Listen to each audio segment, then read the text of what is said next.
하루 8시간 내내 책상에만 붙어 앉아있는 사람과 고작 2시간 남짓만 알차게 투자하는 사람, 이 둘 중 누가 더 많은 것을 배우고 기억할까요? 언뜻 생각하면 당연히 8시간을 투자하는 쪽이 압도적으로 유리할 것만 같습니다. 온종일 책과 씨름하는 그 모습은 왠지 모르게 성실함과 지혜의 상징처럼 느껴지니까요. 하지만 현실은 우리의 상식과는 정반대입니다. 이 놀라운 사실은 세계 최고의 뇌과학자들이 무려 700명에 달하는 의대생들을 대상으로 심도 깊은 연구를 진행한 결과 밝혀졌습니다. 그 연구에 따르면 최상위권 학생들의 평균 학습 시간은 하루 고작 3시간에서 4시간 사이였다고 합니다. 나머지 대부분의 학생들은 그보다 훨씬 긴 시간을 도서관에 박혀 책을 붙들고 있었지만 아이러니컬하게도 그들의 성적은 최상위권에 미치지 못했습니다. 더 충격적인 사실은 이러한 현상이 비단 학생들에게만 국한된 이야기가 아니라는 점입니다. 각종 자격증 시험을 준비하는 직장인들, 미래를 위해 코딩을 배우는 취업 준비생들, 글로벌 역량을 키우기 위해 영어 공부에 매진하는 프리랜서들까지 이들 모두에게 똑같이 적용되는 진실이었습니다. 결국 문제는 시간이 아니었던 겁니다. 우리가 얼마나 많은 시간을 쏟아붓는가가 아니라 그 시간을 어떻게 사용하는가에 해답이 있었습니다. 당신의 뇌를 단 3일만이라도 지금과는 다른 방식으로 사용해보세요. 놀랍게도 세상이 완전히 다르게 보이기 시작할 겁니다. 그 비밀을 지금부터 상세히 풀어드리겠습니다. 저는 회사에 다니면서 자격증 시험을 준비할 때 말 그대로 처참하게 망했습니다. 퇴근 후 지친 몸을 이끌고 집에 돌아와 새벽 2시, 때로는 3시까지 교재를 붙잡고 씨름했습니다. 중요한 부분은 형광펜으로 밑줄을 긋다 못해 책 한 권이 알록달록 무지개색이 될 지경이었고 인터넷 강의는 2~3번씩 돌려보며 필기 노트 정리까지 완벽하게 해냈습니다. 이렇게까지 했는데 설마 떨어지겠어 하는 마음으로 시험장에 들어섰지만 막상 시험지를 받아들면 머릿속이 텅 비어있는 기분이었습니다. 매일 밤낮으로 5시간 이상을 투자했는데 정작 시험장에서 기억나는 내용은 절반도 채 되지 않았으니 그 좌절감은 이루 말할 수 없었습니다. 나중에야 깨달았습니다. 제가 그동안 뇌를 완전히 잘못된 방식으로 쓰고 있었다는 것을요. 스탠퍼드 대학교의 저명한 뇌과학자 앤드류 휴버먼 교수는 이 핵심을 정확히 꿰뚫습니다. 단순히 글자를 읽거나 강의를 수동적으로 듣는 행위는 진정한 의미의 학습이 아니라는 겁니다. 진짜 학습이란 습득한 정보를 뇌의 신경회로에 견고하게 저장하는 과정입니다. 즉, 교재를 100번, 1000번 읽어봤자 그 내용이 뇌 속에 단단히 각인되지 않는다면 아무런 의미가 없다는 거죠. 눈으로 훑거나 귀로 흘려듣는 것은 뇌가 정보를 처리하는 과정이지 소유하는 과정이 아닙니다. 그렇다면 대체 우리는 어떻게 해야 할까요? 어떻게 해야 우리의 뇌가 정보를 단순히 스쳐 지나가게 하지 않고 오랫동안 붙잡아 두도록 만들 수 있을까요? 700명의 의대생 연구에서 밝혀진 첫 번째 비밀은 바로 별표 시간을 미리 정해두고 완전히 고립된 상태로 집중하기 별표였습니다. 최상위권 학생들은 학습할 시간을 미리 명확히 정해놓고 그 시간 동안에는 오직 학습에만 온전히 혼자 집중했습니다. 매일 같은 시간대를 규칙적으로 정해두고 그 시간에는 주변의 모든 방해 요소를 철저히 차단한 상태로 학습에 몰입했습니다. 이들의 루틴은 매우 명확하고 단호했습니다. 하루에 2번의 시간대를 블록처럼 미리 지정해놓고 그 시간이 되면 망설임 없이 핸드폰을 끄고 심지어 가족에게도 이 시간 동안은 연락이 안 될 테니 급한 일이 아니면 찾지 말라고 미리 통보한 후 완전히 고립된 상태로 들어갔다고 합니다. 왜 이렇게까지 미리 시간을 정해두고 외부와 단절해야 할까요? 그 이유는 우리의 집중력이 무한한 자원이 아니기 때문입니다. 우리 뇌 속에는 아데노신이라는 물질이 있는데 이 아데노신은 일종의 집중력 배터리 역할을 합니다. 이 배터리를 너무 많이 소모하면 졸음이 쏟아지고 피로감이 몰려오지만 반대로 적절하게 사용하면 집중도가 놀랍도록 올라갑니다. 그래서 학습할 시간을 미리 정해놓으면 우리 뇌는 그 특정 시간을 위해 스스로 알아서 집중력 배터리를 미리 충전해 놓는다는 겁니다. 뇌는 예측 가능한 패턴을 좋아하고 중요한 활동에 에너지를 미리 배분하는 경향이 있습니다. 저는 이 원리를 적용하여 출근 전 아침 6시 30분부터 7시 30분까지 한 타임, 그리고 퇴근 후 저녁 9시부터 10시까지 딱 두 타임만 정해놓고 그 시간에는 마치 세상에 저 혼자만 존재하는 것처럼 미친 듯이 집중했습니다. 나머지 시간에는 유튜브도 보고 친구들과 만나 수다도 떨고 영화도 보면서 자유롭게 놀았습니다. 얼핏 생각하면 학습 시간이 줄었으니 능률도 떨어질 것 같았지만 신기하게도 이런 방식으로 바꾸니 오히려 학습 내용의 흡수율이 폭발적으로 올라가는 것을 경험했습니다. 짧지만 강렬한 집중이 긴 시간의 방황보다 훨씬 효과적이었습니다. 두 번째 비밀은 첫 번째 비밀보다 더 충격적이고 파격적입니다. 바로 별표 한 번 보고, 한 번 해보고, 한 번 가르치기 별표입니다. 최상위권 학생들은 자신이 배운 것을 친구나 동료에게 설명해주는 시간을 반드시 가졌습니다. 이 말을 들으면 혹시 이렇게 생각할 수도 있습니다. 경쟁 상황에서 내가 어렵게 배운 소중한 지식을 남한테 알려주면 손해 아니냐고요. 아닙니다. 오히려 알려주는 행위로 인해 내가 얻는 이득이 압도적으로 더 크기 때문입니다. 실제로 당신이 아무리 자세히 알려준다고 해도 남들은 당신이 그 지식을 습득한 방식 그대로 흡수하지 못합니다. 그들은 그들의 뇌 방식으로 이해하고 저장할 뿐입니다. 저는 이 방법을 아내에게 적용했습니다. 아내는 제가 공부하는 분야에는 전혀 관심이 없었지만 그저 제 이야기를 묵묵히 들어주는 것만으로도 충분했습니다. 오늘 공부한 내용 중 가장 핵심적인 부분을 저녁 식사 후 아내에게 설명해 주는 거죠. 마치 뇌 속에 뒤죽박죽 흩어져 있던 정보 조각들이 아내에게 말하는 과정에서 스스로 질서정연하게 정리되는 느낌이었습니다. 아, 이 부분은 내가 아직 명확하게 이해하지 못했구나. 이 개념은 이렇게 설명해야 더 쉽게 이해될 텐데 와 같은 깨달음이 저절로 찾아왔습니다. 설명하는 과정 자체가 저의 이해도를 심화시키고 기억력을 공고히 하는 강력한 학습 활동이 된 것이죠. 세 번째 비밀은 어쩌면 여러분의 학습 습관을 뿌리째 흔들지도 모릅니다. 여러분이 매일같이 해왔던 별표 반복해서 읽기가 사실은 뇌를 바보로 만들고 있다면 믿으시겠어요?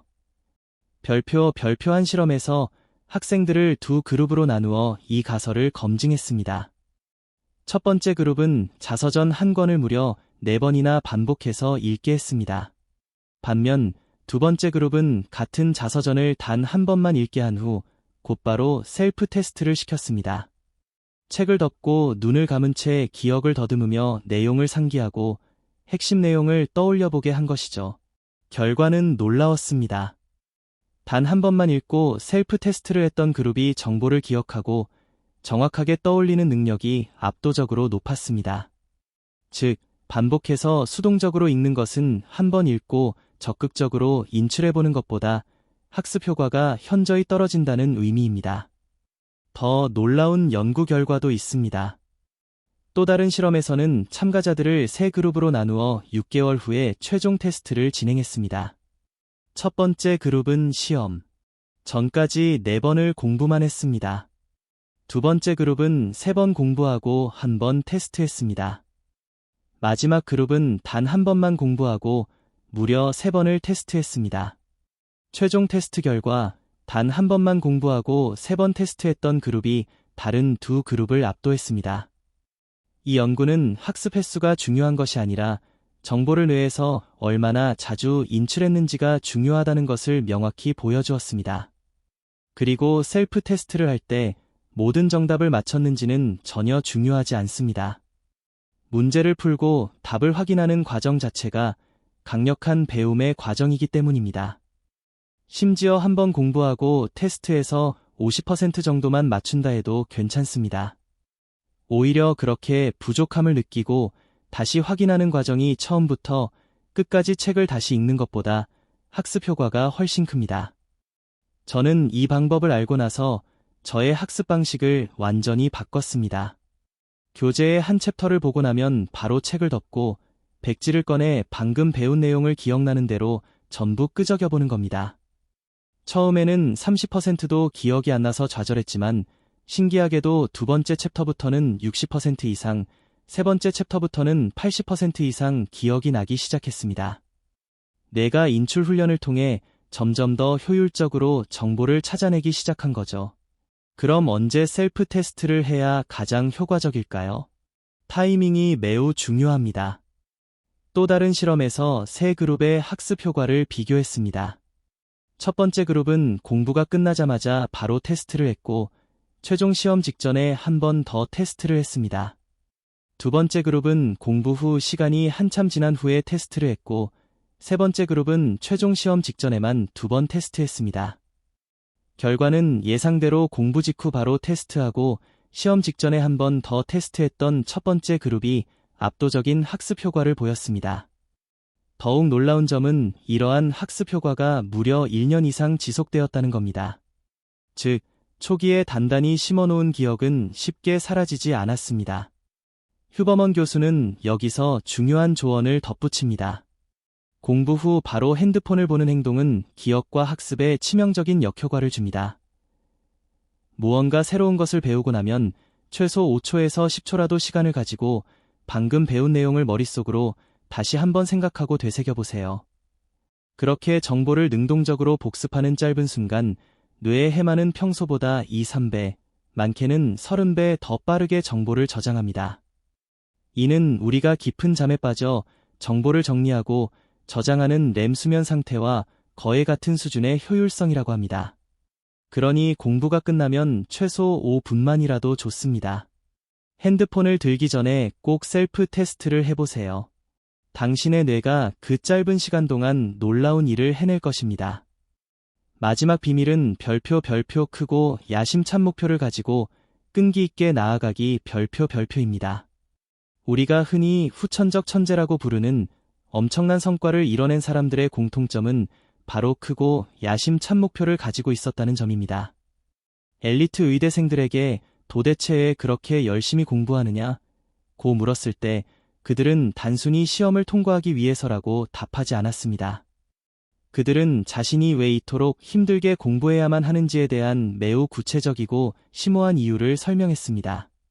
단순히 의사가 되는 것이 목표가 아니라 나중에 자신의 뛰어난 능력으로 가족과 주변 사람들의 삶을 더 나은 방향으로 바꿀 수 있다는 장기적인 꿈과 비전이 그들의 원동력이었습니다.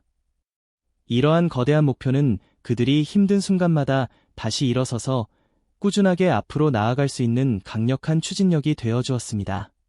저 또한 마찬가지였습니다. 자격증이 필요한 이유를 단순히 연봉을 올리기 위해서가 아니라 이 자격증을 통해 더 좋은 프로젝트를 맡고 궁극적으로는 나만의 사업을 시작하겠다는 구체적인 그림을 그렸습니다.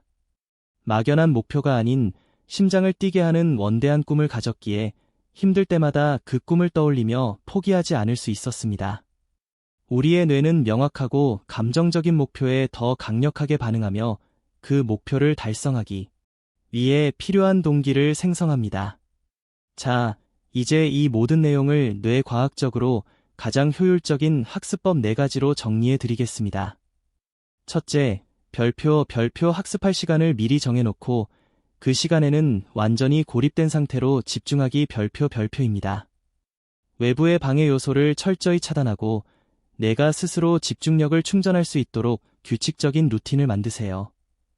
둘째, 별표 배운 것을 누군가에게 가르치거나 설명하면서 능동적으로 학습하기 별표입니다.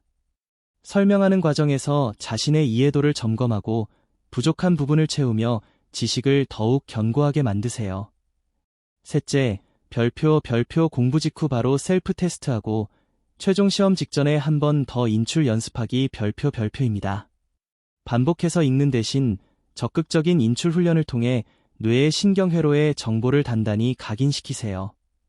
넷째, 별표 크고 야심찬 목표를 통해 힘든 순간을 이겨내는 끈기를 가지기 별표입니다. 자신의 학습이 가져올 궁극적인 가치와 비전을 명확히 설정하고 그것을 동력 삼아 꾸준히 나아가세요. 휴버먼 교수는 마지막으로 이 중요한 메시지를 남깁니다. 집중력이 떨어지고 자꾸 딴짓하게 된다면 이것만 기억하세요. 그것마저도 배움의 과정이라는 것을요. 우리의 뇌는 스스로 중요하다고 판단하는 정보나 활동에 대해서는 점진적으로 집중력을 끌어올립니다. 심지어 주의력 결핍 과잉 행동장애 ADHD를 가진 사람들도 자신이 흥미를 느끼는 주제에 대해서는 오랜 시간 집중이 가능하다는 연구 결과가 있습니다. 그러니 항상 내가 하고 있는 학습이 얼마나 중요한지 스스로에게 되새기면서 의지적으로 흥미를 만들어내세요. 그리고 집중력이 흐트러질 때 가장 중요한 것은 바로 다시 그 과제로 돌아가는 것입니다. 집중을 유지하는 것이 힘든 것은 너무나 당연합니다. 자꾸 집중하려고 노력하고 그 과정에서 피곤함을 느끼는 것은 결코 나쁜 신호가 아닙니다.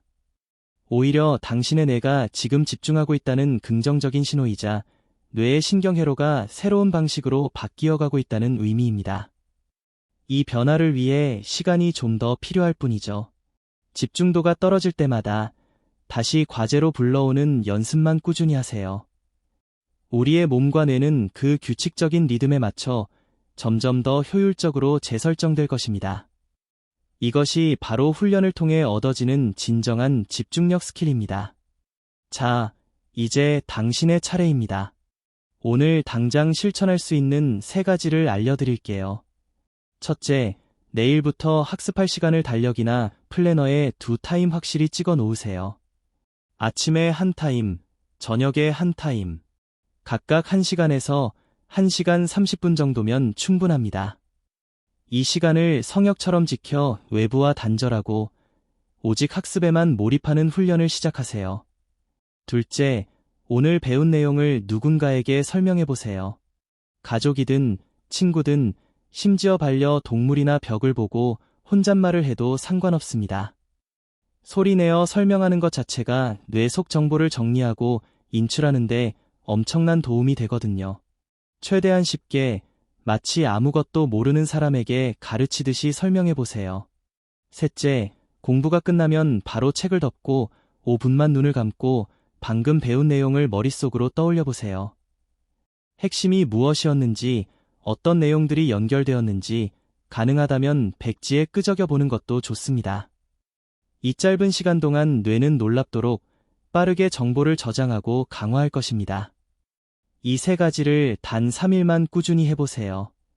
당신의 뇌가 달라지는 것을 스스로 느낄 수 있을 겁니다. 8시간을 투자하던 사람이 2시간으로 학습 시간을 줄이고도 오히려 훨씬 더 많은 것을 흡수하고 기억하게 되는 그 비밀을 이제 당신도 알게 되었으니까요. 중요한 것은 투입하는 시간이 아니라 올바른 방법입니다. 이제 뇌과학의 지혜를 당신의 학습에 활용할 때입니다.